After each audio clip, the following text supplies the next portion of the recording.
We've been simplifying roots for quite some time. Number of videos here. Now, what we're going to do is we're going to take this to a next steps. So we've added them, multiplied them, divided them. Let's solve equations that involve them. And the secret to this, oh, there's some crazy wording on this screen. I'm not sure what happened there, but the secret to this is always, I don't know if we've seen absolute values yet. Trying to remember what we've covered. When you ever have a difficult portion of an equation like this, you can ignore that. I don't know what language that is. Whenever we have a difficult portion of the equation, we want to treat that as if it's a giant I don't know. Like if this was x, let's get this thing by itself.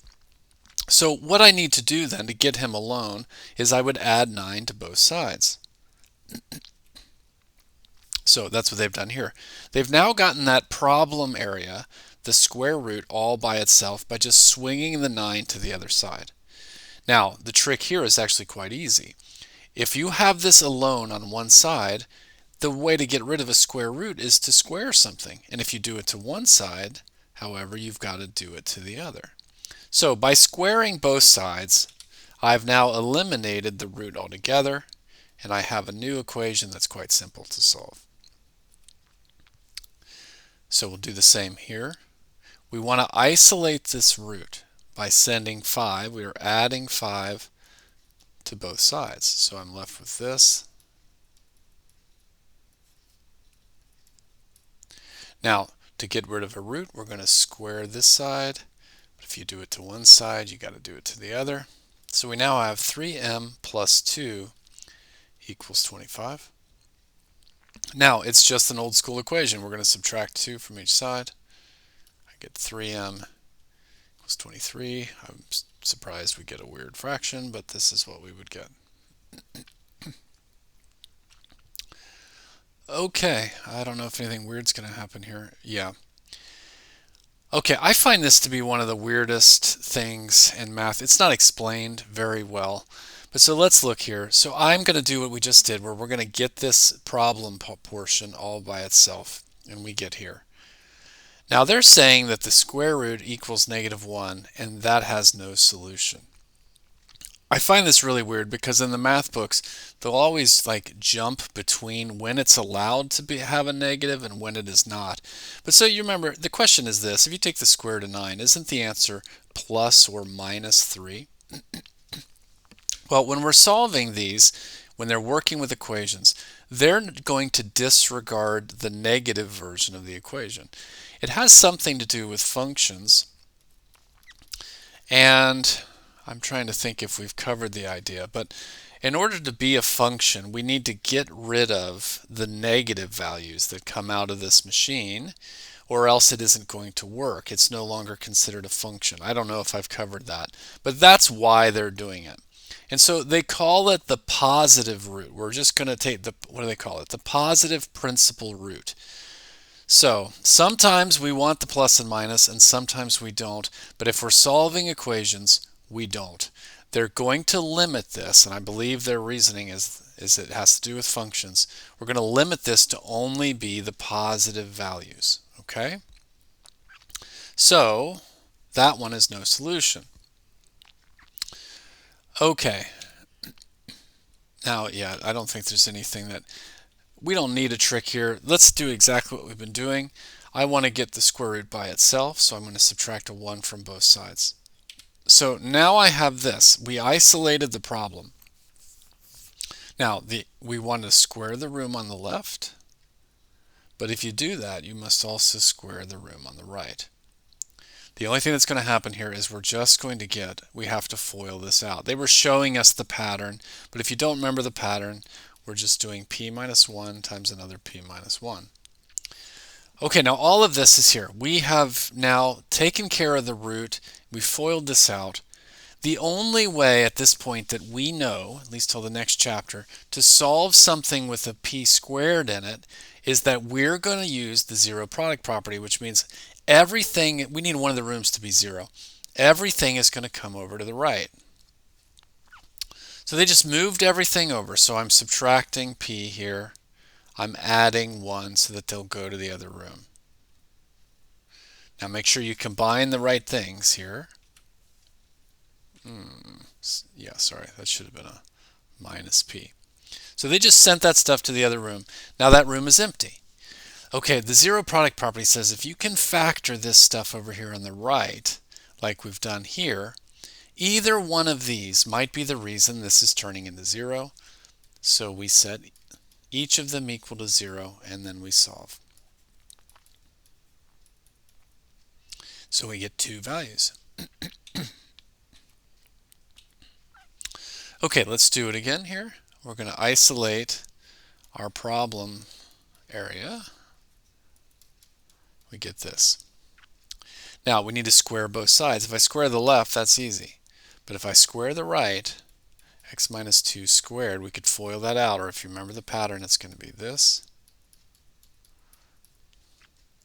Okay, we need the zero product property, which means let's get a room empty. So I'm going to add 2 to both sides. I'm going to subtract an x from both sides. I'm just emptying this room over here. I get this. Now because of the square, we got to factor this.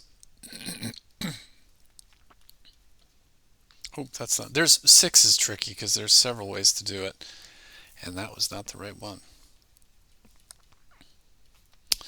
Okay, now we have it factored, so either of these could be the reason this is turning into 0. So I'm going to set them both equal to 0. And my solutions are x is 3 and x is 2.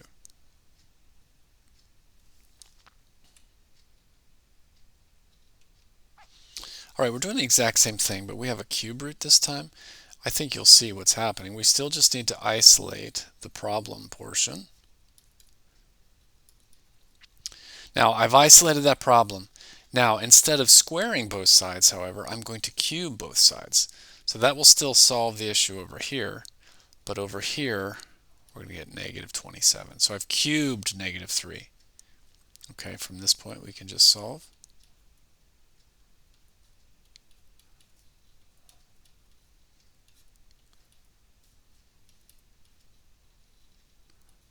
Which is negative 6. Same thing. Do you remember that this means a fourth root? So I'm going to isolate that and get 3x minus 2 all to the 1/4. Send that to the other side. Now that's a fourth root, so if I take this side to the 4th power, that will solve it. But if I do it to one side, I've got to do it to the other. So I don't want to show that. I want this. If I take it to the 4th power, it solves this. But if I take the left to the 4th, I've got to do 2 to the 4th, which would be 16. And we get 6.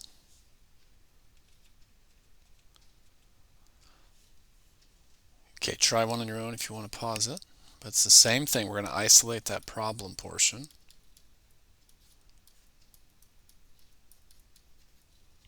Now it's to the 1/4, so or a fourth root. So we're going to take this to the 4th power. If we do it to this side, we got to do it to this one. And 3 to the 4th. Double checking myself is 81.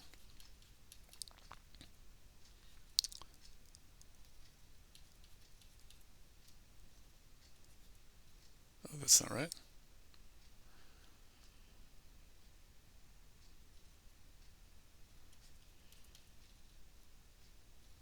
I don't have my times tables memorized.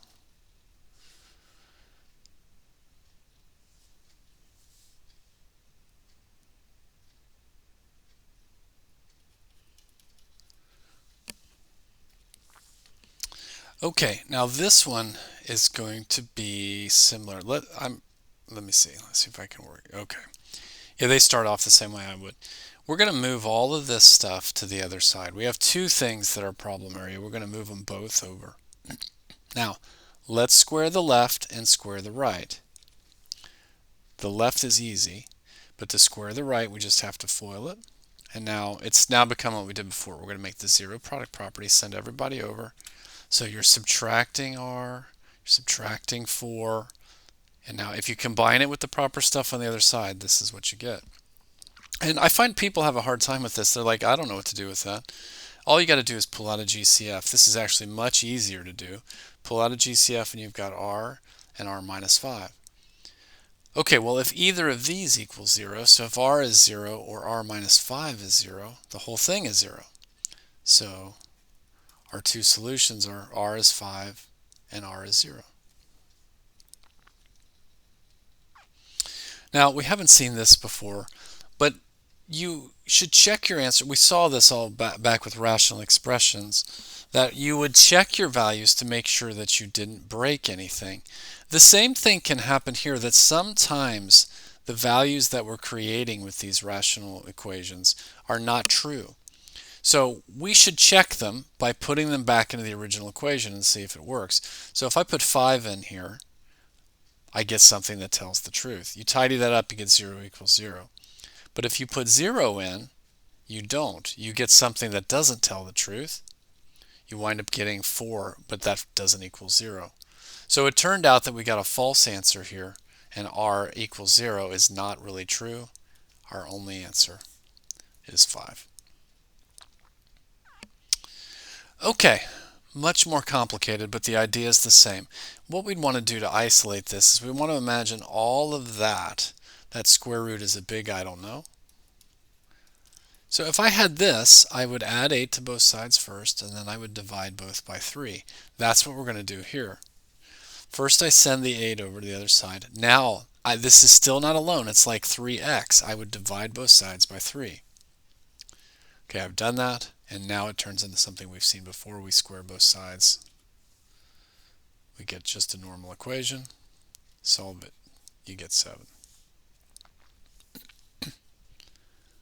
Okay, feel free to pause and try this. I'm isolating this. So I'm adding 16 to both sides.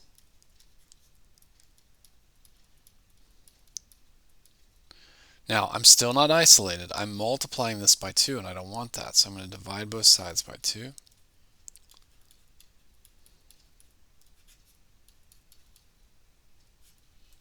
Okay, now we're down to something we've seen before. I can square both sides. That takes care of the problem over here. And over on this side, we're going to have to square that. Hold on. I don't want to do that. I'm going to use my calculator. So I get 256. Now we just solve.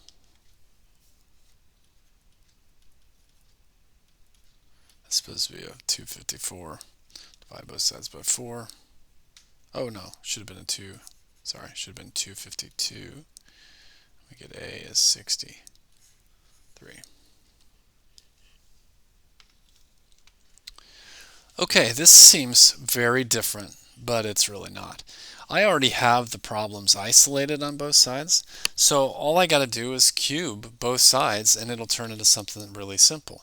So the problem things are isolated on both sides. If I cube one side and cube the other, it's going to take care of everything, and all I have is a regular equation. Solve it for x, and it's quite simple. So the same here, I could just cube both sides. I get 5x minus 4 equals 2x plus 5.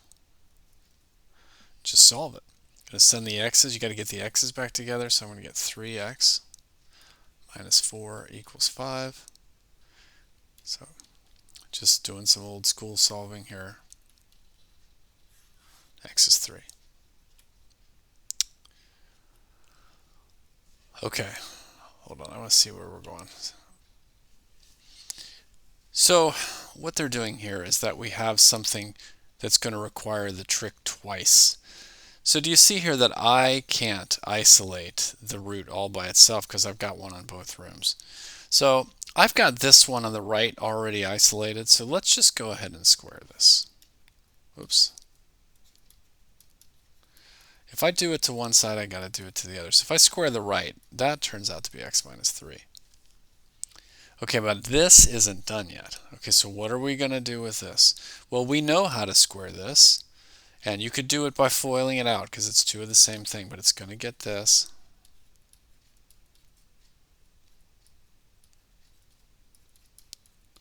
It's going to get this. Now, we still have a root that's left. Well, let's do the same trick we just did. Let's tidy everything up by trying to get him alone. So I'm going to get the x's back together, but if I subtract x from both sides, they're gone. So I'm left with this. I'm going to send the 9 to the other side. Just moving stuff around, just like we learned all the way at the beginning. Now, divide both sides by -6. I get this. Okay, well, we've isolated a second time, but this time if we square one side and square the other, it's going to be our answer.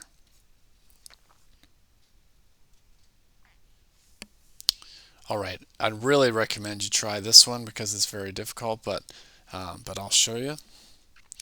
I've got one of these already isolated on the right, so I'm just going to go ahead and square this.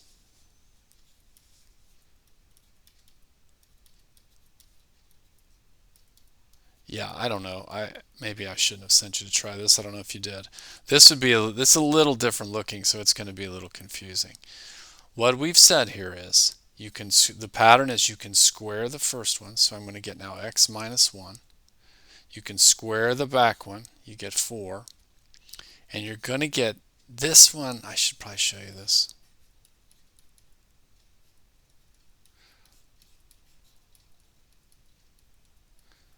So I know this looks different, but it's the same thing. There times there would just be x minus 1. There times there would get you 2 square root of x minus 1. And there times there gets you 4. So we tidy this up. These are the names. These are like terms. So you're going to get, hold on, let's do it here. We get, the -1 and the 4 can go together. So I'm going to get, see if you can follow how I tidied this up. That's what I would get. Just put the 4 and the -1, put those together. Okay, so here's what I've got now. X plus 4 square root of x minus 1 plus 3 equals 2x plus 6. Now that wasn't easy, but we're still not done. We have another square root that's still in the problem, so we need to isolate that. I'm going to get the x's back together. I've now got 1x over here. I'm going to subtract 3 from both sides.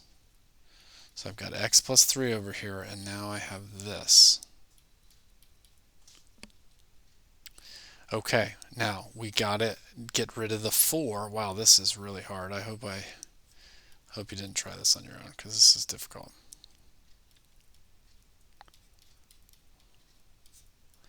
So I had to divide away that 4. So this is what I've got. All right, all of that in order to now square both sides. If I square the left, it's easy. Wow, this is way beyond anything we've done before. Over here, I would get that. Now, we send the 1 over to the other side. This one is quite unbelievable, actually. I think it's a little bit beyond our scope here at this point in this book, but we would get all that. Now, we could solve this and keep going, but I think that's the best we're going to be able to do. Oh no, hold on.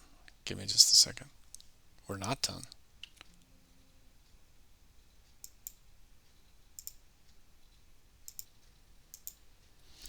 I paused this. I'm going to show this to you again if you care. I think this is way beyond the scope of what I would ask you to do. But we're going to do it anyway. I'll show you if you care. If not, you can just move on. I did a step that would work, but is not. I saw what the book did to make this easier. Okay, so I squared both sides. Just going to tidy things up. Okay, this is what I already did. Now I'm going to send the x and the 3 to the other side. I did this before, and I got, so I'm subtracting an x from both sides. I'm subtracting a 3. Okay, so I get this. Now what they did right here, which is actually a little tricky, but they left the 4 here. I can square this right here as it is, and it's going to make it a little easier to do. So I'm going to square both sides. Now you'll get 16 times x minus 1. Okay, now if we square this over here, So we can just FOIL that out. So now over here I've got 16x minus 16 equals x squared plus 6x plus 9. Now we have to get a room equal to 0, so I'm sending all of this stuff over to the right. Now I'm subtracting 16x, so he'd join up over here. I've got minus 10x. I'm adding 16 to both. I get plus 25. Okay, now I have it all over there. And so now we know how to factor this, and we have to. At least at this point, we don't know any other way. So if you factor that down, you get this. Now we use our zero product property, which is weird because we're doing the same thing. If either of those equals 0, the whole thing is 0. Well, it's the same number, and that's okay. We get x equals 5. So much harder trick. Again, I would not do this to you on a test, but if you're moving on to more advanced math, it might be good to understand. We did the trick twice, and where mine went wrong, I would have gotten there, but it would have been a lot harder. They just left this for, it's easier to just square it right there altogether, and it would get you 16 times x minus 1. And then it turns into a problem like before. Again, awfully hard, and I think it's a little bit beyond our typical scope, but there you go.